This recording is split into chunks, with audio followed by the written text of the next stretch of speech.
பிஸ்மில்லாஹிர் ரஹ்மானிர் ரஹீம்.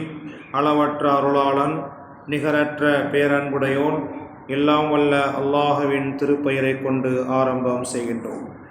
மென்மை மிக்க அல்லாஹுவின் நல்லடியார்களே, இஸ்லாத்தின் 5 பெரும் கடமைகளில் ஒன்றான ஜகாத் என்னும் ஏழை வரி வசதி படைத்தவர்கள் மீது அல்லாஹு தாலா கடமையாக்கிய ஒன்றாகும். 100க்கு 2.5% என்ற கணக்கில் ஒருவரின் சொத்துக்கு ஜகாத் கடமையாக ஆகிவிட்டால் அதை வருடா வருடம் கழித்து தன் பொருளை, தன் சொத்தை சுத்தப்படுத்திக் கொள்ள வேண்டும் என்பதாகும். அப்படி செய்வதனால் அந்த சொத்து வளர்ச்சியை காணுகின்றன. ஒருபோதும் அந்த வளர்ச்சி குறையவே குறையாது. அல்லாஹு தாலா வட்டியின் மூலம் வரக்கூடிய வருமானத்தை அழித்து விடுவதாக திருக்குர்ஆனிலே சொல்லுகின்றான். அதே போன்று தர்மம் என்னும் உயர்ந்த சிந்தனையோடு செய்யப்படக்கூடிய மிக உயர்ந்த அந்த அமலை, அந்த தர்மத்தை குறையாமல் மேலும் மேலும் வளர்க்கின்றான் என்பதாக திருக்குர்ஆனிலே இறைவன் இப்படி சொல்லி காட்டுகின்றான். யம்ஹகுல்லாஹுர் ரிபா வ யுர்பிஸ் ஸதகாத். அல்லாஹு தாலா வட்டியின் மூலம் வரக்கூடிய வருமானத்தை அழித்துவிட்டு தர்மத்தின் மூலம் கொடுக்கக்கூடிய பொருள்களை குறையாமல் மேலும் மேலும் வளர்க்கக்கூடிய பொறுப்பை அல்லாஹு தாலா தன் கைவசம் வைத்து கொண்டான்.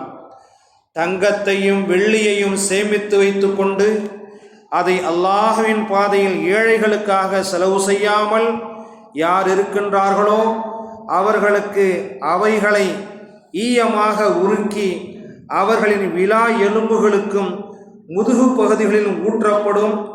நீங்கள் சேமித்து வைத்த பொருள்கள் இதுதான் என்றும் அவர்களுக்கு உணர்த்தப்படும் என்று திருக்குர்ஆனிலே இறைவன் எச்சரிக்கை செய்கின்றான். பெண்கள் கைகளிலே அணியும் தங்க காப்பு ஒன்றை ஒரு பெண்மணி அணிந்து கொண்டிருப்பதை கண்ட நபி ஸல்லல்லாஹு அலைஹி வஸல்லம் அவர்கள், இதற்கு ஜகாத்தை கொடுத்து விட்டீர்களா என்று கேட்டார்கள். அதற்கு இல்லை என்று அந்த பெண்மணி சொன்னார்கள். அதற்கு நபி ஸல்லல்லாஹு அலைஹி வஸல்லம் அவர்கள், அப்படி இல்லை என்றால், அப்படியானால் மறுமை நாளையிலே தங்க காப்புக்கு பதிலாக நெருப்பினால் ஆன காப்பு ஒன்று அணிவிக்கப்படும் என்பதாக நபிகள் நாயகம் ஸல்லல்லாஹு அலைஹி வஸல்லம் அவர்கள் கூறினார்கள்.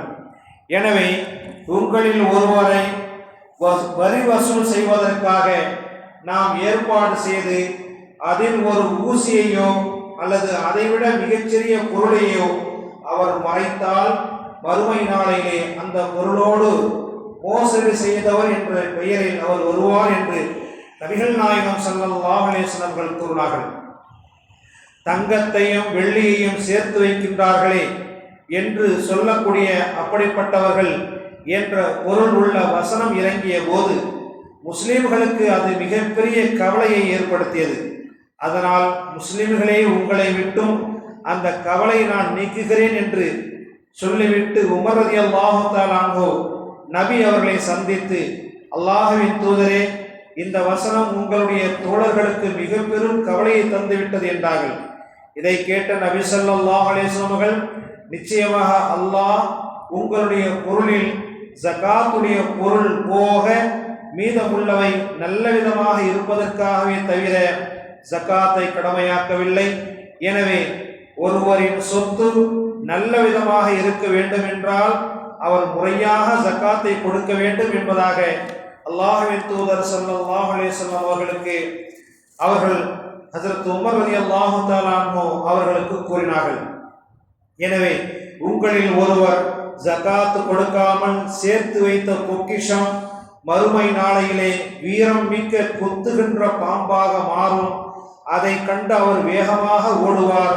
அவரை தேடுகிற அந்த பாம்பு கடைசியாக அவரது விரல்களை விழுங்கும் என்பதாக நபிகள் நாயகம் ஸல்லல்லாஹு அலைஹி வஸல்லம் கூறுகிறார்கள். இந்த ஹதீஸின் குறிப்பிலே விளக்கம் கூறும்போது, பணத்தை சேர்ப்பதற்கும் அதை எண்ணுவதற்கும் விரல்கள் பயன்படுத்தப்படுவதால் அந்த விரல்களுக்கு தண்டனை கொடுக்கப்படும் என்ற கருத்தை மேற்கூறிய ஹதீஸுக்கு விளக்கமாக கூறுகின்றார்கள்.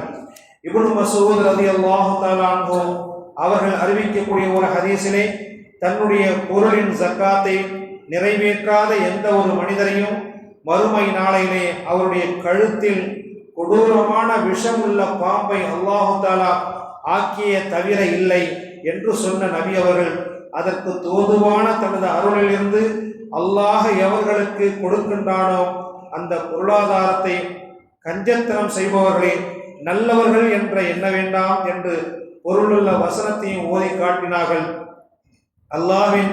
அல்லாஹ்வின் மூலம் கிடைக்கப்பட்ட செழுமையையும் வளத்தையும் எவர்கள் பெற்றிருக்கின்றார்களோ அவர்கள் கஞ்சத்தனம் செய்யாமல் இறைவனுடைய பாதையிலே செலவு செய்ய வேண்டும் என்பதை மேற்கூறிய திருக்குர்ஆனுடைய வசனங்களும் நபி மொழிகளும் நமக்கு உணர்த்துகின்றன. சுப்ஹானல்லாஹி பிஹம்திஹி சுப்ஹானக்கல்லாஹும்ம வ பிஹம்திக அஷ்ஹது அன் லா இலாஹா இல்லா அன்த அஸ்தக்ஃபிருக வ அத்தூபு இலைக். சுப்ஹான ரப்பிக ரப்பில் இஸ்ஸத்தி அம்மா யசிஃபூன் வ ஸலாமுன் அலல் முர்ஸலீன் அல்ஹம்துலில்லாஹி ரப்பில் ஆலமீன். ஸல்லல்லாஹு அலா முஹம்மத் ஸல்லல்லாஹு அலைஹி வஸல்லம். ஸல்லல்லாஹு அலா முஹம்மத் ஸல்லல்லாஹு அலைஹி வஸல்லம். ஸல்லல்லாஹு அலா முஹம்மத் யா ரப்பி ஸல்லி அலைஹி வஸல்லிம். அஸ்ஸலாமு அலைக்கும் வரஹ்மத்துல்லாஹி வபரகாத்துஹு.